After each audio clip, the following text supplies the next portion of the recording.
బాప్తిసం పొంది సంఘములో ఎలా జీవించాలో నేర్పిస్తున్న గాయు అని మీరు టైటిల్ పెట్టుకోవాలి. బాప్తిసం పొంది సంఘములో ఎలా జీవించాలో నేర్పిస్తున్న గాయు. రాయండి, నాకు అవసరం లేదనుకో, రాయాలి. నీ ఎగ్జామ్ అన్నింటిలో పాస్ అవ్వాలంటే ఇది రాయాలి మొదట. అర్థమైందా? అన్నిటికంటే ఈ రాత చాలా ప్రాముఖ్యమైనది. అందరు రాసుకోవాలి. అంశం రాసుకోండి. ఎలా జీవించాలో నేర్పిస్తున్న గాయు. బాప్తిసం పొందిన తర్వాత, బాప్తిసం పొందిన ఒక వ్యక్తి అయితే బాప్తిసం పొందిన తర్వాత ఎలా జీవించాలో నేర్చుకోవడం అనేది అది మరొక వ్యక్తి. చాలామంది యొక్క ఆలోచన ఏంటో తెలుసా? బాప్తిసం పొందితే చాలు, ఇక మాకు పరలోకమునికి గ్యారంటీ అయిపోయినట్టే, మేము పరలోక రాజ్యం వెళ్ళిపోయినట్టే అనుకుంటారు. బాప్తిసం పొందినంతలోనే పరలోక రాజ్యం వెళ్ళిపోం మనం. బాప్తిసం పొందిన తర్వాత ఒక క్రమమైన జీవితం ఉంటుంది. అందుకనే 10 మంది కన్యకల్లో 5 మాత్రమే ఎత్తబడ్డారు అని అంటే దాని అర్థం ఏంటో తెలుసా? ఆ మిగతా 5 బాప్తిసం పొందలేదనా? వాళ్ళు పొందారు. ఎందుకంటే వారు ఒక క్రమమైన జీవితం లేదు, వారి విధి విధానాలు లేవు, వారి కుటుంబాలు సంఘానికి అనుకూలంగా లేవు, దేవుని వాక్యానుసారంగా వారు కట్టబడలేదు, దేవుని వాక్యానికి లోబడలేదు. వాక్యానుసారమైన జీవితాన్ని మనం కలిగి ఉండాలని ప్రభు మనతో మాట్లాడుతున్నాడు. దేవునికి మహిమ కలుగునుగాక. ఈరోజున గాయు యొక్క జీవితంలో నుండి బాప్తిసం పొందిన తర్వాత ఆయన జీవితాన్ని ఎంత ఆదర్శవంతంగా ఈనాటి యొక్క ప్రపంచ సంఘాలకు చూపిస్తున్నాడో మనం చూడగలగాలి. అపోస్తులైన పౌలు గారు కొరింథీయులకు రాసిన పత్రికలో ఈ గాయు గురించిన ప్రస్తావన మనం చూస్తాం. ఈ గాయునకు బాప్తిసం ఇచ్చింది పౌలు గారు. ఆయన సేవా జీవితంలో దినాల్లో రక్షించబడిన వ్యక్తిగా మనకి ఆయన మాటల్లోనే కొరింథీ సంఘానికి ఈ గాయు గురించి పరిచయం చేస్తున్నాడు. అర్థమైందా? కొరింథీ సంఘానికి గాయు గురించి ఏం చేస్తున్నాడంటే పరిచయం చేస్తున్నాడు. చదవండి, 1వ అధ్యాయము, కొరింథీయులకు రాసిన 1వ పత్రిక 1వ అధ్యాయము 15వ వచనం చదువుదాం. 15వ వచనం. నా నామమున మీరు బాప్తిసం పొందితిరని ఎవరైనా చెప్పకున్నట్లు క్రిస్పునకును గాయునకును తప్ప మరి ఎవరికని నేను బాప్తిసం ఇయ్యలేదు. అందుకే దేవునికి కృతజ్ఞతాస్తుతులు చెల్లించుచున్నాను. ఆ తర్వాత స్తెఫను ఇంటి వారికి బాప్తిసం ఇచ్చి తిని, వీరికి తప్ప నేను ఎవరికైనాను బాప్తిసం ఇచ్చి తినేమో నేను ఎరుగను. ఆయన పౌలు గారి యొక్క జీవితంలో బాప్తిసం ఇచ్చిన ఒక 3 వ్యక్తులను మనకు చూపిస్తున్నాడు. క్రిస్పునకును గాయునకును స్తెఫను ఇంటి వారికి. స్తెఫనుకి కాదు, స్తెఫను చంపించింది, ఆయన సావుకు సమ్మతించింది ఈ పౌలు గారే. ఆ తర్వాత కాలక్రమంలో ఆ స్తెఫను ఇంటి వారికి బాప్తిసం ఇవ్వడానికి దేవుడు ఈయన్నే ఎన్నుకున్నాడు. స్తోత్రం కలిగిన గాక. హల్లెలూయా. అంతా రివర్స్లో ఉంది కదా.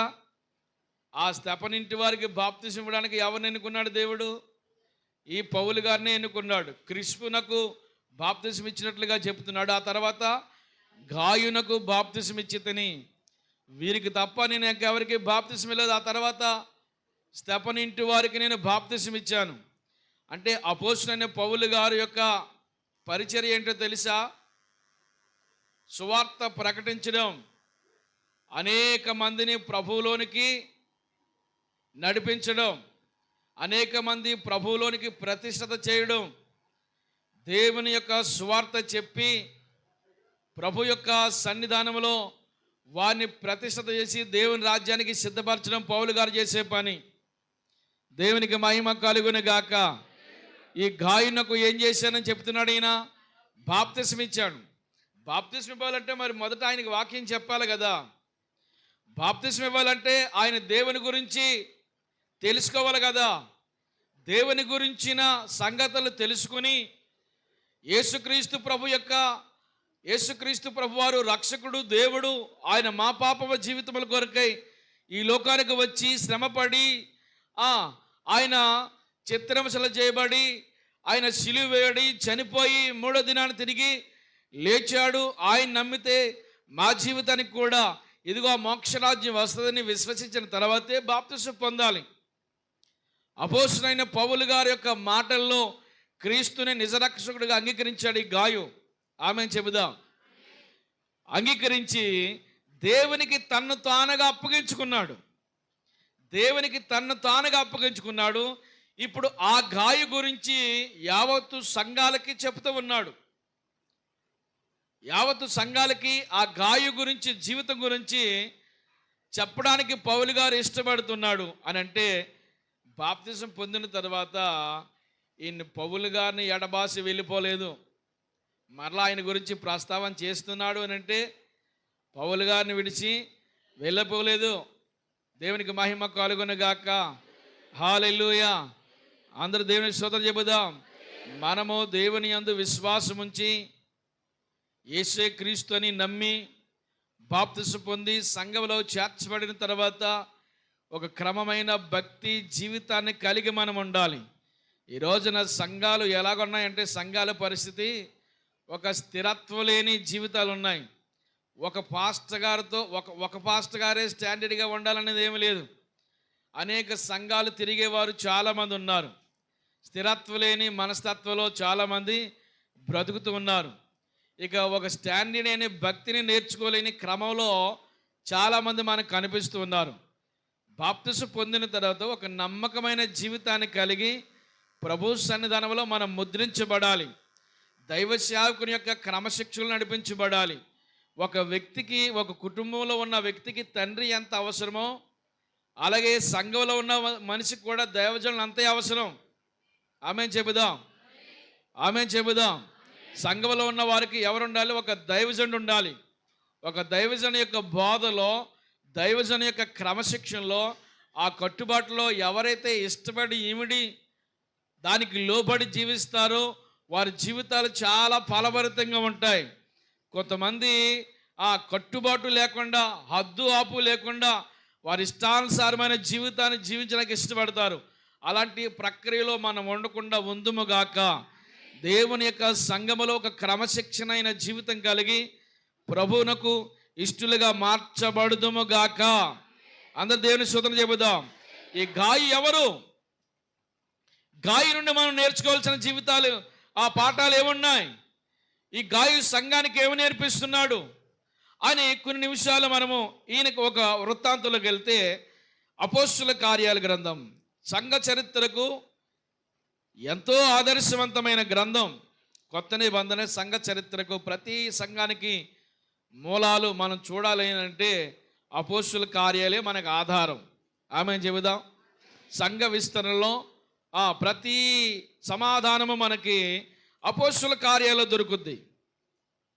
కనుక అపోస్తుల కార్యాలు 19వ అధ్యాయము 29వ వచనం చదవండి. 19వ అధ్యాయము 29వ వచనం చదువుదాం. మరియు వారు పౌలుతో ప్రయాణమై వచ్చిన మాసిదోనియుల వారైన పౌలుతో ప్రయాణమై వచ్చిన మాసిదోనియ వారైన గాయును అరిస్తార్కును పట్టుకొని దొమ్మిగా నాటకశాలలోనికి చొరబడిరి. చాలు వారిని పట్టుకుని, గాయును అరిస్తార్కును పట్టుకుని దొమ్మిగా ఏం చేశారు? నాటకశాలలోనికి వారిని తీసుకుపోయారు. కొంచెం నాటకశాలలోనికి వారిని తీసుకుని పోయారు. ఇక్కడ జరిగిన వృత్తాంతం ఏంటంటే, అపోస్తలుడైన పౌలు గారు ఎన్ని మిషనరీ ప్రయాణాలు చేశాడు ఆయన? అందరూ చెప్పాలి. ఉన్నవారికి నోట్లో మాట రాదేటి? ఎన్ని ప్రయాణాలమ్మా? నోరు తెరి చెప్పండి. ఎన్ని ప్రయాణాలు? ఈ పక్కలు చెప్పండి. ఎన్ని ప్రయాణాలు? 3 ప్రయాణాలు. ఆయన అంత్యోకయ నుండి ప్రయాణమే వెళ్తారు. ఏ ప్రయాణం చేసినా 2 సంవత్సరాలు పెట్టినా 3 సంవత్సరాలు పెట్టినా మొత్తం ప్రపంచంలో నలుమూలలు తిరిగి మరలా అంత్యోకయకి వస్తాడు. మరలా రెండోసారి ప్రయాణం వెళ్తాడు. మరలా తిరిగి మరలా దేశం మరలా తిరిగి మరలా ఎక్కడికి వస్తాడు? మరలా అంత్యొక వస్తాడు. ఆయన చేసిన సేవ రిపోర్ట్ అంతా అంత్యొక ఆ సంఘంలో తల్లి సంఘం ఉంది కాబట్టి ఆయన అక్కడి నుంచే పంపబడ్డాడు. ఆ తర్వాత యెరూషలేం వచ్చి సేవా సమాచారం అందిస్తాడు. మరలా తిరిగి ప్రయాణం వెళ్ళిపోతాడు. అలాగా తిరిగిన సందర్భాలు ఎన్ని? 3 ప్రయాణాలు. వినాలి ఎన్ని? అలా 3 ప్రయాణాలు. ఈ 3 ప్రయాణంలో 2 ప్రయాణాలు అయిపోయినాయి. 19వ అధ్యాయం అంటే ఇది ఎన్నో ప్రయాణం అంటే 3వ ప్రయాణం. 3వ ప్రయాణంలో ఉన్నాడు ఆయన. 3వ ప్రయాణంలో ఎఫెసీ పట్టణాన్ని దర్శిస్తాడు. అర్థమైందా? ఏ పట్టణాన్ని అమ్మా సహోదరి? ఏ పట్టణాన్ని? సెల్ ఫోన్ ఏం చూస్తున్నారా? ఏ పట్టణాన్ని దర్శిస్తారు? అందుకే నా వైపు చూడాలి. ఎఫెసీ పట్టణాన్ని దర్శిస్తాడు. ఎఫెసీ పట్టణ ప్రజలందరూ కూడా వాళ్ళు వింత ఆరాధకులు, అర్తమీదేవి ఆరాధకులు.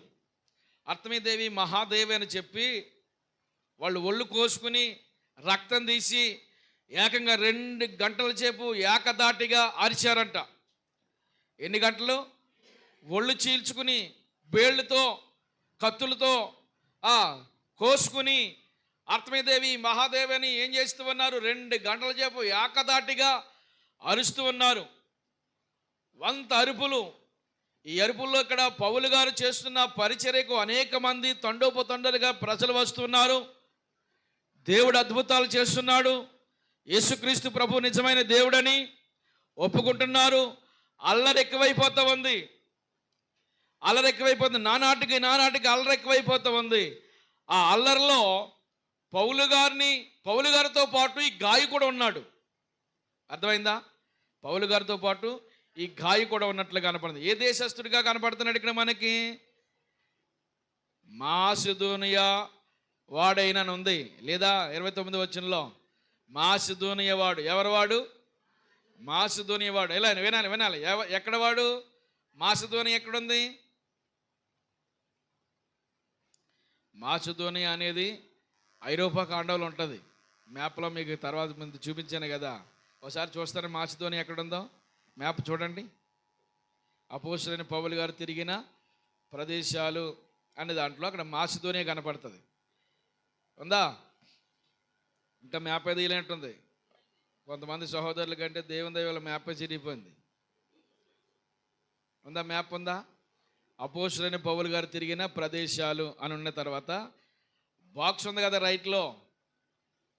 బాక్స్ ఉందా రైట్లో? ఏది? నీ మ్యాప్ వేరు. ఒక బాక్స్ ఉంది కదా, ఆ బాక్స్ లెఫ్ట్కి వెళ్తే అక్కడ మాసిదోనియా ఉంటుంది. అమ్మ బాక్స్ ఇదిగో. ఎలాగుంటుంది బాక్స్? ఎలా ఉంటుంది బాక్స్? ఉందా? ఓల్డ్ బైబిల్ అంటే ఎలా ఉంటుంది. కంప్యూటర్ ప్రింట్లు అయితే వేరేలా ఉన్నదేమో. ఓకే, మాసిదోనియా ఉంది. అక్కడ పక్కనే లెఫ్ట్లో ఏముంది? మాసిదోనియా ఉంది. చూడండి. ఉన్నదని చెప్పండి అమ్మా. మరి మాసిదోనియా ఉంది. ఈ మాసిదోనియా కింద ఆ కింద తెస్సలోనికయ అలాగే బెరయ అని ఉన్నాయి కదా. ఈ తెస్సలోనికయ బెరయ అనేవి మాసిదోనియా. ఇక్కడ పక్కన కిందకు వస్తే పిలుపు, ఆ పైన ఉంది కదా పిలుపు. నయపోలి దగ్గరికి వెళ్ళకండి. పిలుపు దగ్గర నుంచి ఆ బ్లాక్ మార్క్ ఉన్న కాడ ఇలా మరల లెఫ్ట్కి వచ్చేస్తే తెస్సలోనికయ బెరయ ఉన్నాయి కదా. ఇవన్నీ వీటిని ఏమంటారంటే మాసిదోనియా సంఘాలవి. మాసిదోనియా దేశంలో ఉన్న సంఘాలవి. మాసిదోనియా దేశానికి పౌలు గారు ఎప్పుడు వెళ్ళాడు? 2వ ప్రయాణంలో వెళ్ళాడు ఆయన.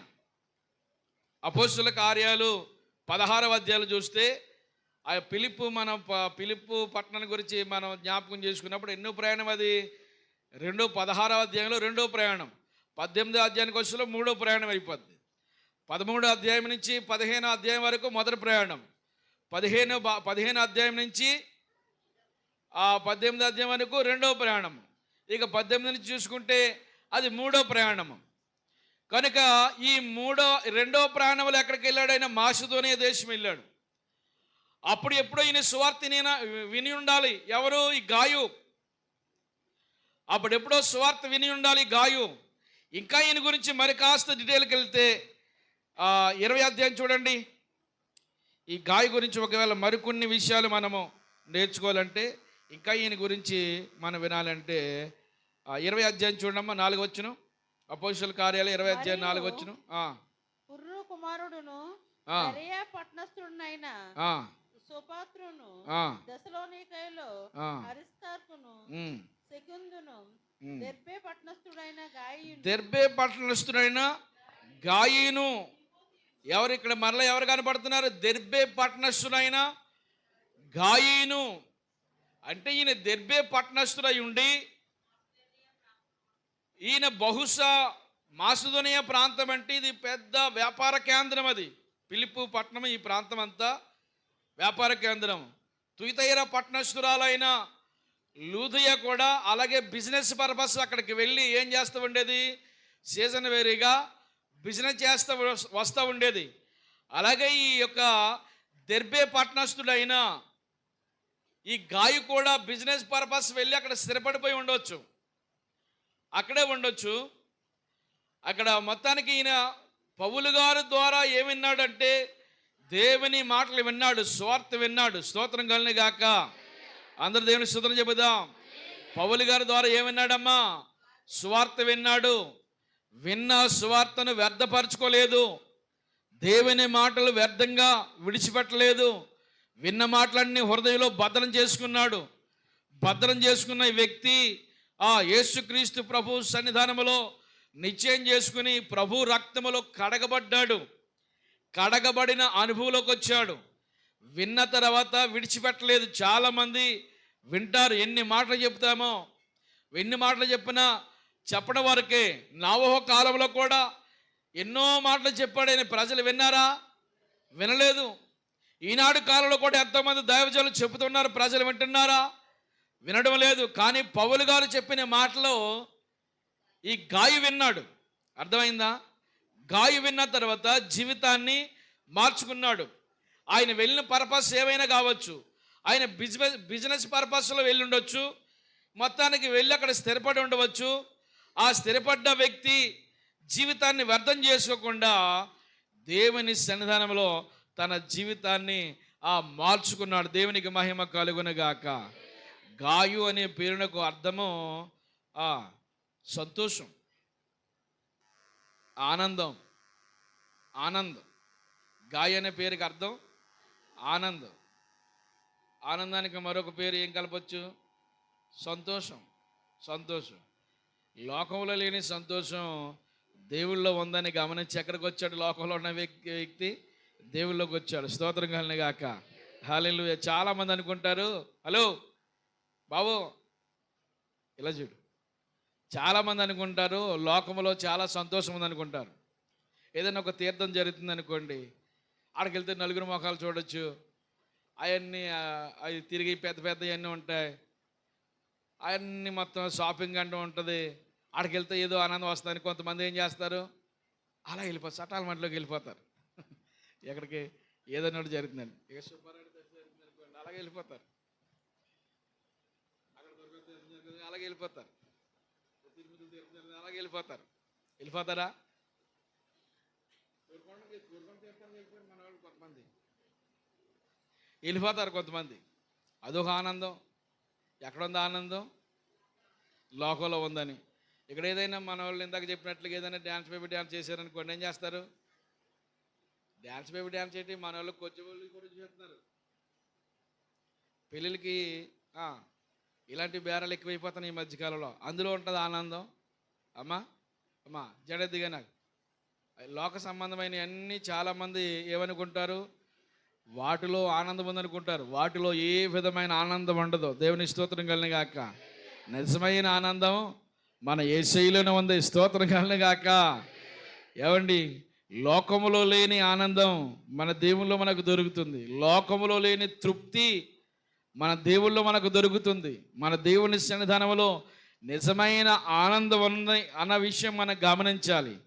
నిజంగా దేవుని సన్నిధిలో ఆనందం ఉంది అని గమనిస్తే ఇక ఎక్కడ లోకంలో ఉండడానికి మనము ప్రయత్నం చేయము. ఏదైనా ఒక కొత్త షాప్ పెట్టారనుకోండి, ఎంత ఆనందమో. రాజమండ్రిలో ఏదైనా ఒక మంచి షాపింగ్ మాల్ ఏమైనా ఏర్పాటు చేశారనుకోండి, ఆడవాడు ఈరోజు ప్రార్థన బేగా ముగించే బాగుండు. ఆదివారం ఒక ప్రత్యేకమైన ఆఫర్లు అంటే ఏం చేస్తాం? మిగతా రోజులు ఉండవు ఆఫర్లు. ఏ రోజు వస్తాయి? ఆదివారమే ఒక ప్రత్యేకమైన ఆఫర్ అనుకో. గబగబ ఒక్కొక్క వారం ఎగ్గొట్టేసి అయినా ఆగలి వెళ్ళిపోవడానికి చూస్తూ ఉంటుంటాం. నిజంగా అందులో ఆనందం ఉందంటారా?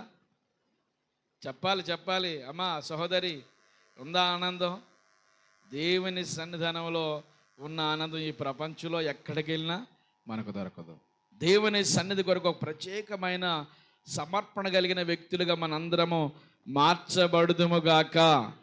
అటువంటి ఆత్మీయ జీవితాన్ని కలిగి దేవుని సన్నిధిలో మనం నడిపించబడుదుముగాక.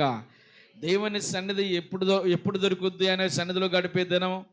అమ్మా చూడు నా వైపు, దేవుని సన్నిధానంలో గడిపే దినం ఎప్పుడు దొరుకుద్ది? ఆ భాగ్యం నాకు ఎప్పుడు వస్తుంది? ఆ సమయం ఎప్పుడు వస్తుంది? అది ఎప్పుడు దొరుకుద్ది అని ఆరాటం. నా హృదయం ఎంతో జీవము గల దేవుని దర్శింపానందముతో కేకవేయుచున్నది. నా హృదయం ఎంతో జీవము గల దేవుని దర్శింపానందముతో కేకవేయుచున్నది. 1000 దినాలు కంటే శ్రేష్టమైనది, 1000 దినాలు కంటే శ్రేష్టమైనది. దేవుని సన్నిధి కొరకు ఒక ప్రత్యేకమైన సమర్పణ ఆనందము ఉండాలి. వెళ్ళిపోతుంది ఆనందం. కనుక ఎలాంటి ఆనందాన్ని మనము కలిగి దేవుని సన్నిధి కొరకు మనం ప్రత్యేకించబడుతున్నాం. దేవునికి మహిమ కలుగును గాక. గాయు ఏం చేస్తూ ఉన్నాడు? లోకములో లేని ఆనందము నా దేవుళ్ళో ఉంది, లోకములో లేని సంతోషము నా దేవుళ్ళో ఉంది అని పౌలు గారు మాటల ద్వారా తెలుసుకున్నవాడై లోకాన్ని విడిచిపెట్టాడు, పాపాన్ని విడిచిపెట్టాడు, స్నేహాలు విడిచిపెట్టాడు, లోకపు ఆనందాన్ని ఎంజాయ్ని విడిచిపెట్టాడు. దేవుని సన్నిధి కొరకు ఒక ప్రత్యేకమైన సిద్ధపాటు కలిగి ఉన్నాడు. దేవుని స్తోత్రం కలిగిన గాక. హల్లెలూయా, హల్లెలూయా, హల్లెలూయా. అందరూ దేవుని స్తోత్రం చెబుదాం. హల్లెలూయా. కనుక ఈ యొక్క ఎప్పుడైతే కడగబడ్డాడు ఈ వ్యక్తి, లోకంలో నుండి ప్రత్యేకించబడ్డాడో, ఇక దేవుని కొరకు ఎలాంటి నిందలైనా ఎలాంటి శ్రమలైనా అనుభవించడానికి ఇష్టపడ్డాడు. మనం అనుకుంటాం దేవుళ్ళకు రాగానే నా జీవితం ఒక ఆనందకరమైన లైఫ్ అయిపోవాలి, ఇల్లు లేని వాళ్ళు ఇల్లు కట్టుకోవాలి, పొలాలు లేని వారు పొలాలు కొనుక్కోవాలి, ఉద్యోగం లేని వారికి ఉద్యోగం రావాలి, వ్యాపారంలో రాణించాలి, చేతి పనుల వృత్తిలో రాణించాలి, అన్ని విషయాలను అభివృద్ధి చెందాలి. దేవుని నమ్ముకున్న తర్వాత నా జీవితం ఒక ఫలభరితం అనుకుంటాం. దేవుని నమ్ముకోవడం వీటి కొరకు కాదు. ఆమేన్, ఆమేన్. ఎవడైనా నన్ను వెంబడింపగోరిన యెడల ప్రతి దినము తన సిలువను ఎత్తుకుని ఏం చేయాలి? నన్ను వెంబడించాలి. ఎవరిని వెంబడించాలి? మనము ప్రభువుని వెంబడించాలి. దేవుని స్తోత్రం కలిగిన గాక. ఇందాక చదివిన 19వ అధ్యాయము 29వ వచనము, పట్టణము బహు గలిబిలిగా ఉండెను. ఏ పట్టణం అది? ఎఫెసీ పట్టణం అంతా ఎలాగుంది? ఇప్పుడు చాలా గలిబిలయింది, చాలా గలిబి అయింది, చాలా గలిబిలి. ఈ గలిబిలి ఎవరు రేపారు అంటే 24వ వచనము, ఎలా అనగా దెమెత్రి అని ఒక కమసాలి అర్తమీదేవికి వెండుగుళ్ళను చేయించడం వలన ఆ పని వానికి మిగల లాభం కలుగజేసి ఉండెను. అతడు వారిని అట్టి పని చేయు ఇతరులను గుంపు కూర్చి, అయ్యలారా మనకు జీవం బహు బాగుగా జరుగుచున్నదని మీకు తెలియను. అయితే చేతులతో చేయబడినవి దేవతలు కావు. ఈ పౌలు చెప్పి ఎఫెసీ మాత్రమే కాదు, దాదాపు ఆసియా అంతటా బహు జనమును ఒప్పింపి త్రిప్పి ఉన్న సంగతి మీరు చూచున్నారు. గట్టిగా చప్పలు కొట్టి దేవుని స్తోత్రం చెబుదాం. గొట్టాలి, మోతమోగాలి చప్పట్లు. సమస్త మహిమ ఘనత మన యేసయ్యకే చెందునుగాక. ఈ ఎఫెసీ పట్టణం మాత్రమే కాదు, దాదాపు ఆసియా అంతటా ఏం చేస్తున్నాడు? భూలోక జనాన్ని బహుమందిని ఈ పౌలు గారు త్రిప్పేస్తున్నాడటండి. ఆమేన్. ఆసియా అందంతటా. అందుకని ఆసియా ఖండం అంతా కూడా, ఆసియానే కాదు, ఆనాడు 3 ఖండాలు, ఆసియా, ఆఫ్రికా, ఐరోపా, ఈ 3 ఖండాలను ఏం చేశాడు తెలుసా?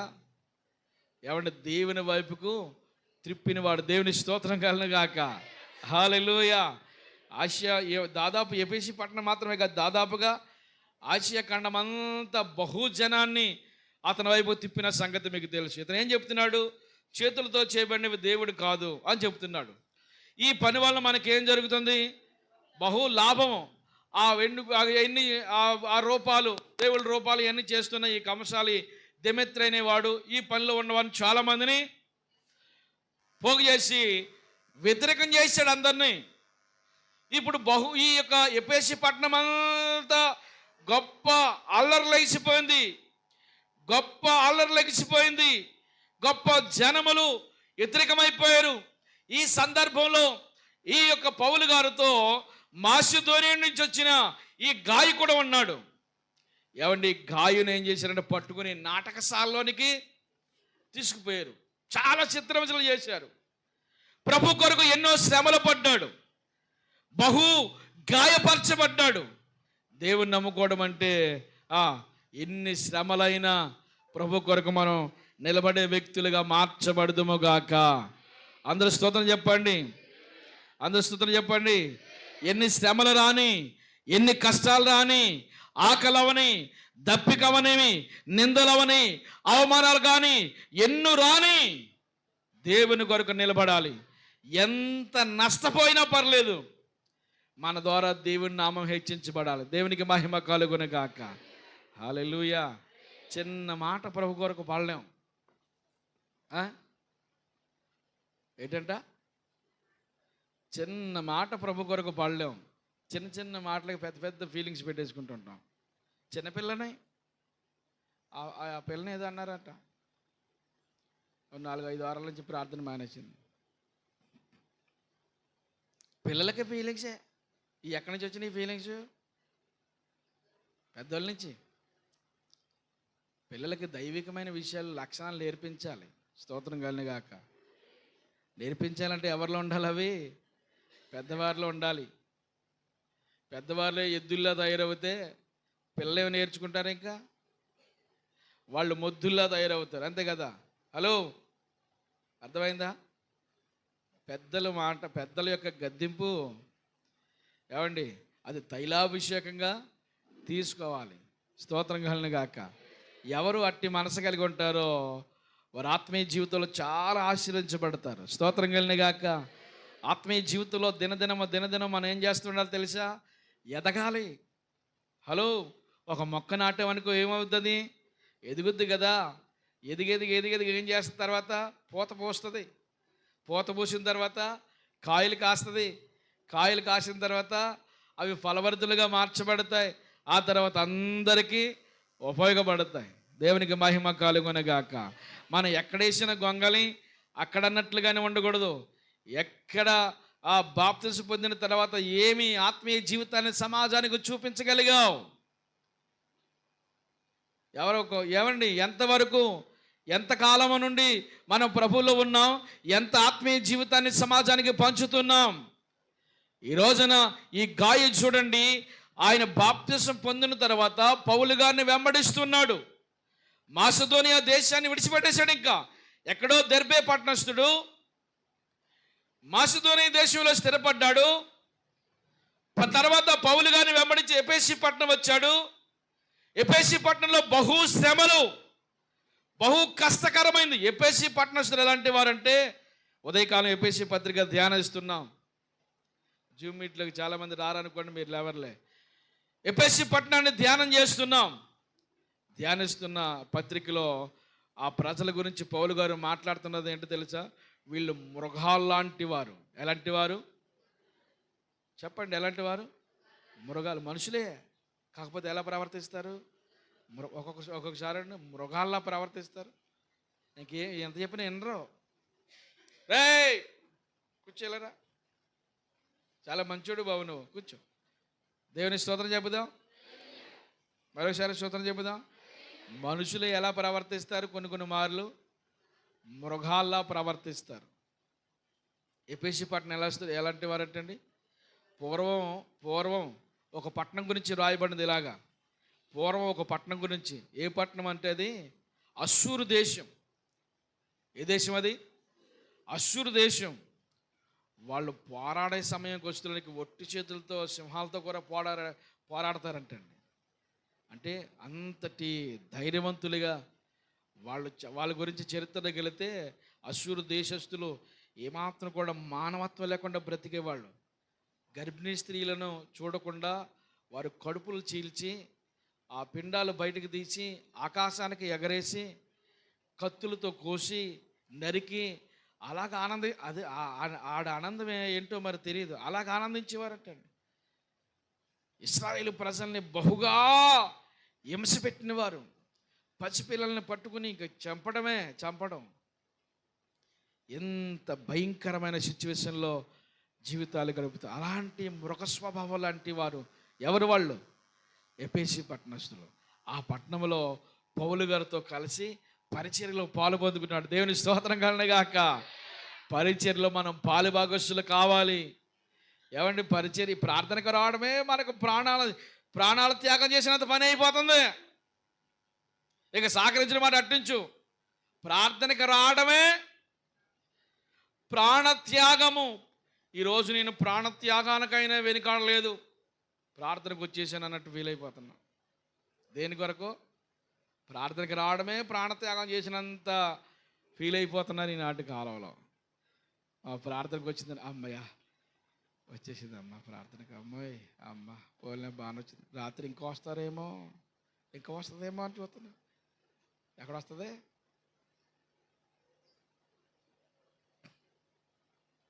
కనుక మన జీవితం, ఆత్మీయ జీవితం కనపడాలి. నీ కుటుంబానికి నీ ఆత్మీయ జీవితం కనపడాలి. ఆమె మీ కుటుంబానికి మీ ఆత్మీయ జీవితం కనపడాలి. మొదట మన ఆత్మీయ జీవితం మన కుటుంబం మీద ప్రభావం చూపాలి. ఆమె ఇంట్లో వారినే మార్చుకోకపోతే ఇంకెందుకు వచ్చిన భక్తి? అర్థమైందా? ఇంట్లో వారితో ప్రేమ కొండపోతే ఎవరితో ప్రేమ కొంటాం మరి? ఏమ్మా, ఇంట్లో వారితోనే ప్రేమగా ఉండకపోతే ఎవరితో ప్రేమగా ఉంటాం? ఇంట్లో వాడిని ప్రేమగా పలకరించకపోతే ఎవరిని ప్రేమగా పలకరిస్తాం? మన ఆత్మీయ జీవితాన్ని ఎలా కట్టుకుంటున్నాం? పౌలు గారిని వెంబడించాడు ఈ గాయు. పౌలు గారితో ఏం పడతాడో తెలుసా? శ్రమలు దుమ్మిగా పడిపోయారట. ఒక గుంపు దొమ్ముగా పడిపోయి నాటకశాలలోనికి ఏం చేశారు? ఈడ్చుకుని వెళ్ళిపోయారు. ఎంత అవమానం అది! బరబరని ఎక్కడికి ఈడ్చిపోయారు? నాటకశాలలోకి ఈడ్చుకుపోతే ఎంత అవమానమా కాదు అది? ఎన్ని నిందలైనా ఎంత కష్టమైనా ప్రభు కొరకు అనిపించే అలాంటి సాక్ష్య జీవితాన్ని కలిగి ఉందుముగాక. ఆకలవని దేవుని సన్నిధి మానుకోవద్దు. పశువులున్న దేవుని సన్నిధి మానుకోవద్దు. నిందల రాని దేవుని సన్నిధి మానుకోవద్దు. పక్షులుండి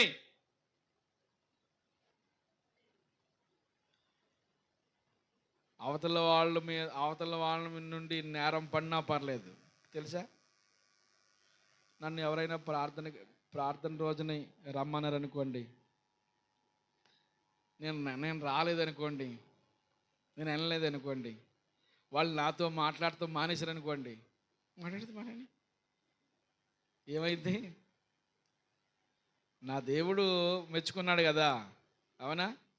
హలో, మన బాబాయ్ ఫీల్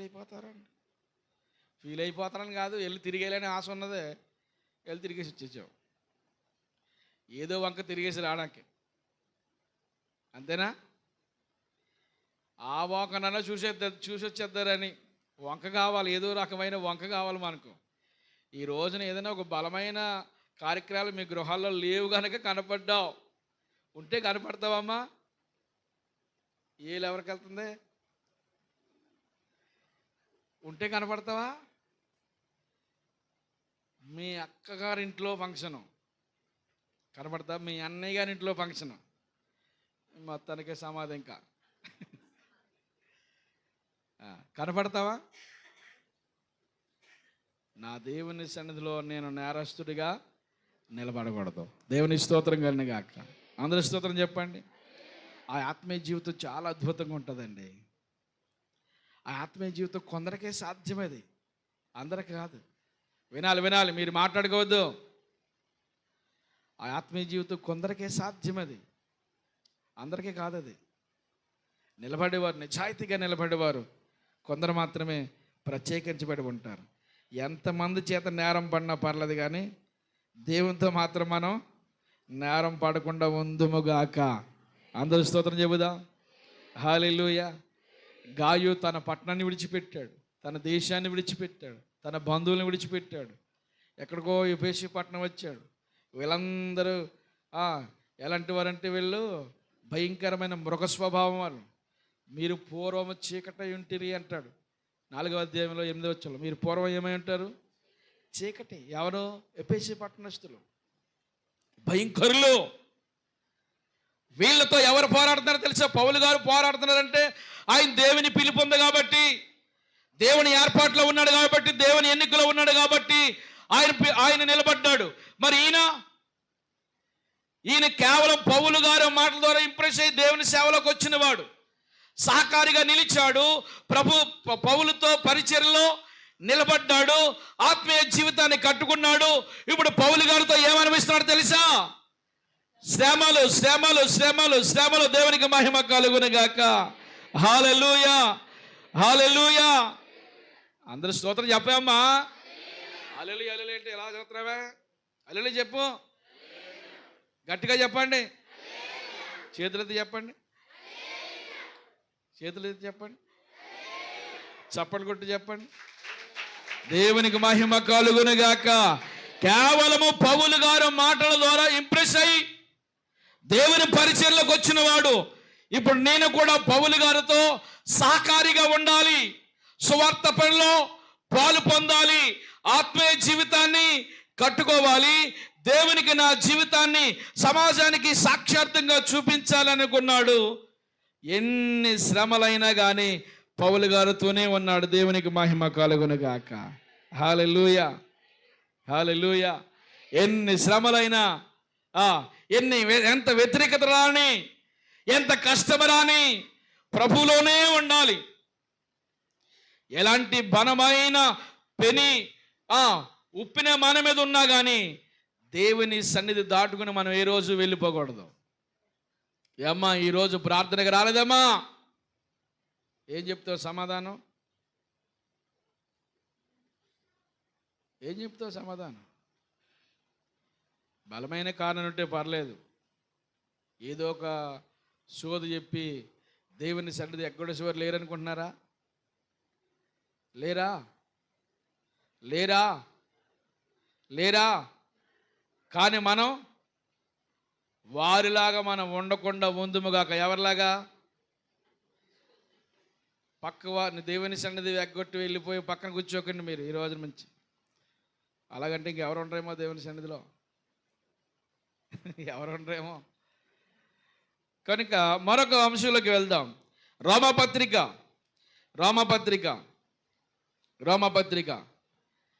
16వ అధ్యాయము 23వ వచనం చదువుదాం. 16వ అధ్యాయం 23వ వచనం.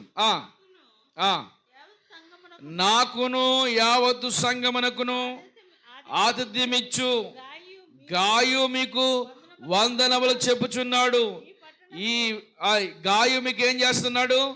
వందనములు చెప్పుతున్నాడు. దేవుని స్తోత్రం కలుగును గాక. నాకును యావత్తు సంగములకు, సంఘానిక సంగములక, సంఘానిక సంగములక, సంఘానిక సంగములక, ఏముంది? యావత్తు. యావత్ అంటే మొత్తం సంఘానికి. అందుకని ఈ ప్రపంచంలో ఉన్న సంఘాలన్నీ కలిపితే ఒకే సంఘం అంటారు దాన్ని. ఏ సంఘం అది? సార్వత్రిక సంఘం. మీ సంఘం వేరు. చాలామంది ఈ రోజుల్లో ఎలా ఉన్నారంటే మీ సంఘం వేరు, మా సంఘం వేరు. ఈ సంఘస్థులు ఇంకో సంఘస్థులకు వందనాలు చెప్పరు, ఆ సంఘస్థులు ఇంకో దైవజనునికి వందనాలు చెప్పరు. అదేంటో మరి. నీకు నీ సహోదరుడికి వందనాలు చెప్పుకుంటే ఏమి ప్రయోజనం? ప్రయోజనం ఏమైనా ఉందా? లేదు కదా. నీకు భోజనం పెట్టారనుకోండి, నీకు పెట్టిన వారికే పెడితే ప్రయోజనం ఏముంది? చాలామంది మాకు వాళ్ళు పెట్టలేదండి అందుకనే మేము ఎప్పుడు పెట్టమండి అంటారు. అది నిజంగా నేనంటాను, అది దెయ్యం మనసు అంటాను. మీరేమంటారు? ఏమంటావు? దెయ్యం మనసు కదా అది. ఇలాంటి స్వభావాలు సంఘంలో ఉండకూడదు అని నేనంటాను. మీరేమంటారు? ఉండొచ్చు అంటారా? ఉండొచ్చు అంటారా? ఉండకూడదు అంటారా? ఉండకూడదు. దేవుని స్తోత్రం కలిగిన గాక. హల్లెలూయా. మొన్న విన్నుబాబు ఒక మంచి మెసేజ్ కట్ చేశాడు. అందులో ఏముందనంటే మీ మీ ఇంటి దగ్గర వాళ్ళ ఇంటికాడ ప్రార్థన ఇట్టారు కాబట్టి నేను రాలేదండి. ఎక్కడన్నా అయితే ప్రార్థన అయితే నేను మానుతానా మీకు తెలీదా? వాళ్ళ ఇంటికాడ ఇట్టారు కాబట్టి నేను రాలేదు. వాళ్ళకి నాకు కొంచెం ఎంతో కాదు ఇంత మనస్పర్ధ అంతే. అందుకని నేను అక్కడికి రాలేకపోయాను. లేకపోతే ఏ పెద్దనని మానని ఎట్టి అది బలి కట్ చేశాడు, బాగా కట్ చేశాడు. దేవుని స్తోత్రంగా. చూశారు మీరు అది? మనకు అంత తీరుబడినదిలే మీకు, మన గ్రూపులో పెట్టారు కదా. దేవుని స్తోత్రం కలిగిన గాక. సంఘములో ఉన్న వారికి ఏమి ఉండకూడదంటే భేదాలు, భిన్నమైన అభిప్రాయాలు ఉండకూడదు. యావత్తు ఈ సంఘాలన్నీ కలిపితే దాన్ని ఒకే సంఘం అంటారు. ఇప్పుడు ఈ యొక్క గాయు చేసే పని ఏంటో తెలుసా? వినాలి వినాలి వినాలి. గాయు చేసే పని ఏంటో తెలుసా? పౌలు గారిని ఆతిథ్యం ఇస్తున్నాడు, పౌలు గారికి సేవ చేస్తున్నాడు, పౌలు గారిని ఆదరిస్తూ ఉన్నాడు. ఆ తర్వాత గాయు అనగా ఈయన మంచి ఆస్తిపరుడు. ఈయన ఏం చేస్తున్నాడు? యావత్తు సంఘములు ఉన్నాయి కదా, ఈ సంఘానికి కూడా ఏం చేస్తున్నాడు తెలుసా? ఆయన ఆతిథ్యం ఇస్తున్నాడు, ఆదరిస్తూ ఉన్నాడు, బలపరుస్తూ ఉన్నాడు, ప్రోత్సహిస్తున్నాడు, ధైర్యపరుస్తున్నాడు. దేవునికి మహిమ కలుగునుగాక. మనము ఇతరులకి ఆతిథ్యం ఇవ్వాలి. ఆతిథ్యము చేయట మరవద్దు. ఏమండి, ఎప్పుడైనా ఎవరికైనా ఆతిథ్యం ఇచ్చినట్లుగా అనుభవాలు ఉన్నాయా? ఎవరైనా భోజనం పెట్టే సందర్భం వస్తే అది చాలా ఒక ఆసక్తిని మనం వ్యక్తపరచాలి. ఆతిథ్యం చేయడం మనకి ఆశీర్వాదం. అది దేవుని పేరట వచ్చిన వారికి చేస్తే అది ఇంకా ఆశీర్వాదకరం. దేవునికి మహిమ కలుగును గాక. అందరూ స్తోత్రం చెబుదాం. కనుక ఆతిథ్యం మనం ఇవ్వాలి. ఈ యొక్క గాయు చేసే పని ఏంటో తెలుసా? పౌలు గారికి ఆతిథ్యం ఇస్తూ ఉండేవాడు, పౌలు గారిని ఆదరిస్తూ ఉండేవాడు తన సేవలో. పౌలు గారికి ఎంతో భరోసా ఇస్తేవాడు. ఇప్పుడు సంఘానికి కూడా ఇస్తున్నాడు. ఈ విషయాన్ని ఎవరికి చెప్తున్నాడు? ఎవరికి చెప్తున్నాడు? రోమా సంఘానికి చెబుతున్నాడు. రోమా సంఘం అనగా ప్రపంచ సంఘాలకు అదొక తల్లి సంఘం. రోమా సంఘం నుండి ఏమండి ప్రపంచంలో అన్ని సంఘాల కంటే పెద్ద సంఘం ఏదంటే రోమా. ప్రపంచానికి సేవ ఎలాగ విస్తరణ జరిగింది? రోమా నుండే. కనుక ఈ రోమా సంఘానికి ఈ యొక్క గాయు గురించి చెప్తున్నాడు. ఇలాంటి దైవజనుడిని ఆదరించిన వాడు, యావత్తు సంఘాలు ఆదరించిన వాడు, ఈ గాయు కూడా మీకు వందనాలు చెబుతున్నాడు. దేవునికి మహిమ కలుగునుగాక. ఎంత అద్భుతం అండి గాయు జీవితం, ఎంత అద్భుతం ఈ గాయు జీవితం. గాయు లాంటి వారు సంఘానికి కావాలి, సంఘాన్ని ఆదరించేవారు కావాలి. మన ద్వారా సంఘానికి ఆదరణ కలగాలి, మన ద్వారా సంఘానికి ఆశీర్వాదం కలగాలి, మన ద్వారా సంఘానికి సంతోషం ఉండాలి. సంఘంలో ఉన్న వారిని ఎవరిని ఒకరికొకరు బాధపరుచుకునే, గాయపరుచుకునే మాటలు మనం మాట్లాడుకోకుండా ఉందుముగాక. అలా గాయపరుచుకునే స్వభావం మనలో ఉందంటే అది దేవుని మనసు కాదని నేనంటాను. మీరేమంటారు? నేనంటాను, మీరేమంటారు? ఏమంటావు? గాయపరిచే మనసు దేవుని మనసు కాదు. మనం గాయాలు కట్టేవారుగా ఉండాలి కానీ గాయాలు పెట్టేవారుగా ఉండకూడదు. గుండె చెదరిన వారిని బాగు చేయువాడని వారి గాయములన్నీయు కట్టుచున్నవాడని దేవునికి స్తోత్రము గానము చేయుటయే మనమందరము స్తుతి చేయుటయే మంచిది. దేవునికి మహిమ కలుగునుగాక. గాయాలు పెట్టాలా, గాయాలు కట్టాలా?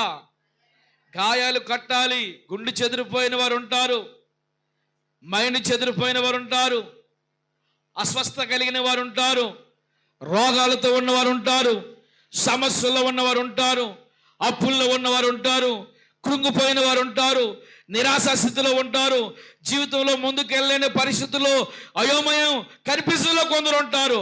అలాంటి వారిని ఏం చేయాలి తెలిసి మనము ధైర్యపరచాలి, వెన్ను తట్టాలి, భరోసా ఇవ్వాలి. నీకేం పర్వాలేదమ్మా, నేనున్నాను, ప్రార్థన చేద్దాం, మన దేవుడు గొప్పవాడు, గొప్ప కార్యాలు చేస్తాడని ధైర్యపరచాలి. స్తోత్రం కలనుగాక. ఎవరిదైనా ఏదైనా సమస్య చెప్పారనుకోండి, ఆ సమస్యను ఇంకో దగ్గరికి వెళ్ళి అంటించకూడదు. హలో అమ్మా, కళ్ళు తెరిచి చూడమ్మా. ఆ సమస్యను ఇంకొకరికి అంటించకూడదు. ప్రార్థన చేయమని ఎవరైనా చెప్పారనుకోండి, అమ్మా నీకు తెలుసా ఆ పిల్లకి ఇలాగ అయిందట, ఇదిగో నాకు చెప్పింది ప్రార్థన చేయమని. అమ్మ సైతాను కానా, ఇలాంటి సైతాను పనులు చేయకూడదు.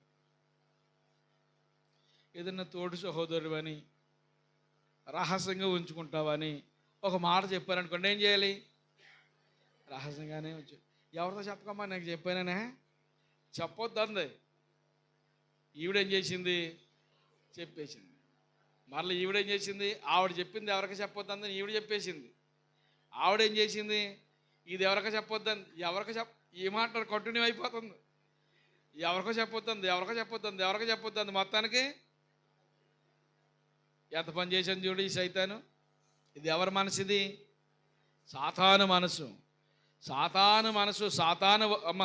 సాతాను వస్తువు ఏ చిన్నది ఉన్నా కానీ ప్రమాదకరమే.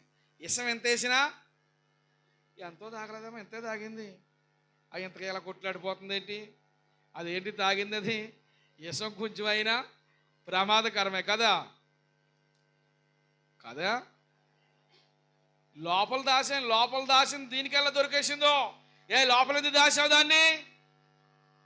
అవి దాయకూడదు కదా. దాయాలి వాటిని.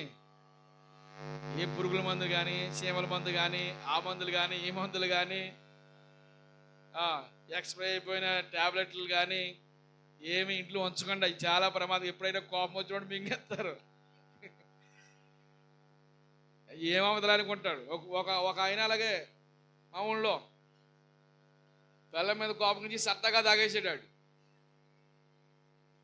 భయపడతారని, ఇలాగా నాకు కొంచెం భయపడతారని. ఆ సరదా కాంత ఏమైంది? సీరియస్ అయిపోయింది. బిక్కవోలు పోతురాజు గారి హాస్పిటల్ అంటారు, తెలుసామా మీకు? అది పెద్ద ఫేమస్. అది ఆ మందులు కక్కించట్లో. అతను కూడా అన్నాడు ఏం చేయలేనని. మొత్తానికి ఏమంటే తెలుసా? శవమై బయటకు వచ్చాడు. భయంకరమైన పరిస్థితి. విషం ఎంత తాగినా ప్రమాదకరమే. అలాగే సాతానికి సంబంధించిన ఏది మన దగ్గర ఉన్నా మనకు ప్రమాదకరమైందే. కనుక మన జీవితంలో మన ఆత్మీయ జీవితాన్ని కట్టుకుంటూ మనం ముందుకు నడిపించబడుదుముగాక. మన ద్వారా సంఘానికి ఏం కలగాలి? ఆదరణ కలగాలి. మన ద్వారా ఆశ్రయం మనం ఇవ్వాలి. ఈ గాయుల్ని చూసి నేర్చుకోవాల్సిన పాఠాలు ఎన్నో ఉన్నాయి. ఇక చివరిగా ఒక్క మాట చదువుకుంటే, యోహాను రాసిన 3వ పత్రిక. ఈ పత్రికలో ఈ గాయకుని ఆ గాయకును చాలా కొన్ని ఆలోచనలున్నాయి. ఈ గాయు వేరు ఆ గాయు వేరు అనే పదాలు కూడా కొన్ని ఉన్నాయి, కానీ సరైన ఆధారాలు ఏం మనకు దొరకలేదు డిక్షనరీలో కూడా. అయితే ఈ గాయు కూడా పౌలు గారు చనిపోయిన తర్వాత ఈయన ఒకవేళ ఇలా మాట్లాడుకుందాం, ఆయన కాదో తెలియదు. వాస్తవానికి దీని గురించిన క్లారిటీ ఎక్కడ దొరకలేదు. ఇక్కడ చూడండి, మొదటి మాట చదవండి. పెద్దనైనా నేను సత్యమును బట్టి ప్రేమించు ప్రియుడైన గాయనకు గాయునకు శుభమని చెప్పి రానిది. ఎవరికి రాస్తున్నాడు? గాయునకు శుభమని చెప్పి రాస్తున్నాడు. నేనేం చెప్పానంటే ఈ గాయు ఆ గాయు ఒకడై ఉన్నాడో కాదో క్లారిటీ లేదు. ఎక్కడ దీని గురించి డిక్షనరీలో కూడా మనకి ఆధారాలు దొరకలేదు. ఒకవేళ ఆయనై ఉంటాడని నా అభిప్రాయం. ఆయన కాకపోయినా కానీ మనం ఇబ్బంది పడవలసిన పని లేదు. ఏదేమైనా ఇక్కడ మాత్రం ఒక సత్యాన్ని నేర్చుకుందాం. గాయు అనే పేరు ఇది ఒకటే. ఒకవేళ వ్యక్తులు వేరే అయితే అయ్యి ఉండొచ్చు. ఓకే, నన్ను ఫాలో అవుతున్నారా? ఏమన్నాను?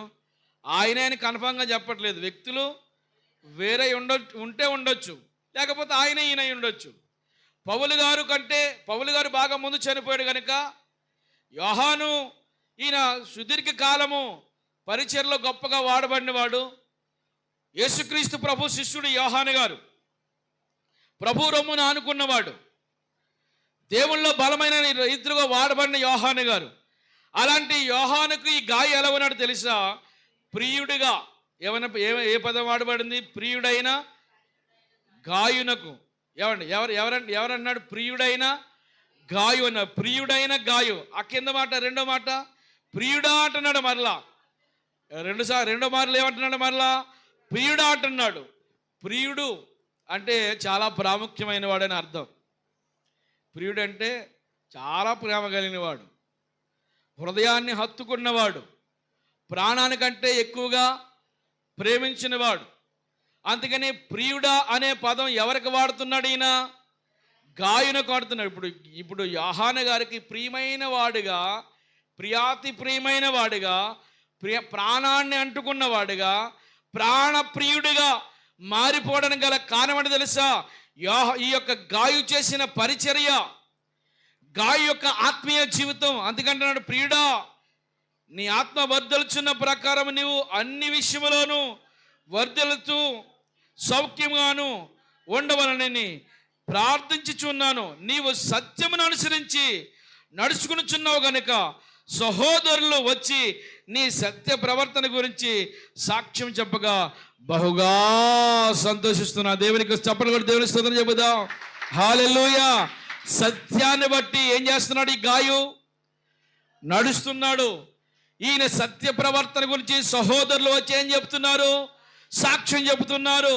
ఈయన సత్య ప్రవర్తనుడు, సజ్జనుడు, మంచి బుద్ధి కలిగిన వాడు, ఆతిథ్యం ఇచ్చేవాడు, సంఘానికి ప్రయోజనకరమైన వాడు, ఉపయోగకరమైన వాడు, ఆత్మీయ జీవితంలో వర్ధిల్లుతున్నవాడు, ఆత్మీయ జీవితాన్ని సమాజానికి చూపించిన వాడు, సమాజాన్ని ప్రభావితం చేసిన వాడు, ఉపయోగకరమైన వ్యక్తి. ఓ ప్రియుడా, నీ ఆత్మ వర్ధిల్లుచున్న ప్రకారంగా నువ్వు అన్ని విషయాల్లో సుఖముగా సౌఖ్యముగా ఉండాలని నీ గురించి ఏం చేస్తున్నాను? నా ప్రార్థనలో ఎల్లప్పుడూ ప్రార్థనలో జ్ఞాపకం చేసుకుంటాను. దేవునికి స్తోత్రం కలిగిన గాక. ఆయన ఆత్మీయ జీవితం ఎలా ప్రభావితం చేస్తుందో చూడండి. యోహాను యొక్క ఆత్మీయ జీవితం యావత్తు సంఘాలను ఏం చేస్తుంది? ప్రభావితం చేస్తూ ఉంది. ఏమండి, అక్కడ పౌలు గారిని ప్రభావితం చేస్తూ ఉంది. ఆ తర్వాత పౌలు గారితో ఉన్నవాడిని ప్రభావితం చేసింది. యావత్తు సంఘాలన్నిటికీ ఆదరించేవాడుగా, ఆతిథ్యం ఇచ్చేవాడుగా అనేక సంఘాలకి ఆదర్శవంతుడిగా నిలిచాడు. యోహాను గారి జీవితాన్ని ప్రభావితం చేసింది. యోహాను గారికి ప్రియుడిగా మారిపోయాడు. ఆమె చెప్పు. యోహాను గారికి ఎలా మారిపోయాడు? ప్రియుడిగా మారిపోయాడు. ఆమె మనం ప్రియాతి ప్రియమైన వారిగా మారిపోవాలి. అనేక కుటుంబాలకి ప్రియులుగా మనం మారాలి. స్తోత్రం కలిగాక. హల్లెలూయా, హల్లెలూయా. ఈమె నా ప్రియమైన సహోదరి అని పరిచయం చేయాలి మనం. ఆమేన్. అమ్మ, ఆ సహోదరి ఎలాంటిది అని నన్ను అడిగారు అనుకో, నేనేం చెప్పాలి మీ గురించి? ఆ సహోదరి చాలా మంచిదండి, చాలా బాగా ప్రార్థన చేస్తుంది, ఏ ఆదివారం కూడా ప్రార్థన మాందో. అమ్మ కూర్చో, అయిపోతుందిలే.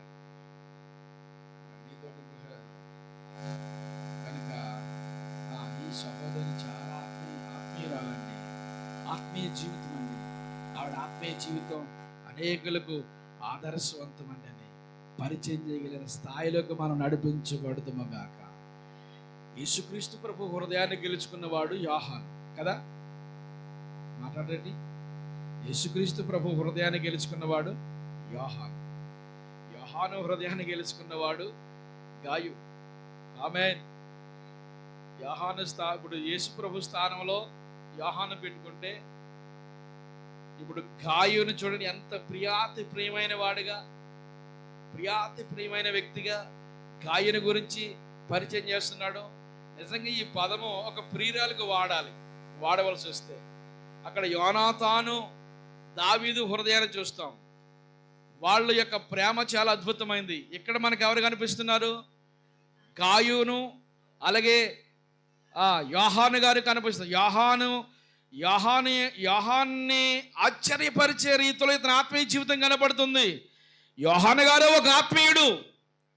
అలాంటి యోహాన్ని ఆశ్చర్యపరిచే హృదయము, జీవితం, ఆత్మీయ ఎదుగుదల ఈ గాయులో కనబడుతూ ఉంది.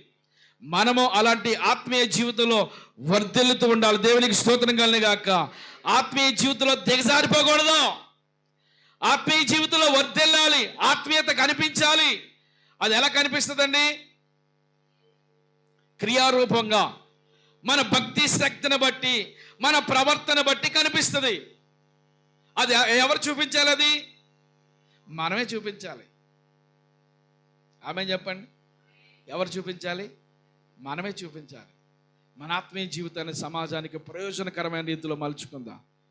మన కొరకు, మన ప్రాణనాథుని, మన ప్రాణప్రియుడైన యేసుక్రీస్తును వెంటాడి హత్తుకుని ఆయన లాంటి విశ్వాస జీవితం, ప్రేమ కలిగిన జీవితం సమాజానికి చూపిస్తూ సమాజాన్ని ప్రభావితం చేసేవారిగా మార్చబడదాం. అట్టి కృప ప్రభు మనందరికీ అనుగ్రహించునుగాక. ఆమేన్. అందరూ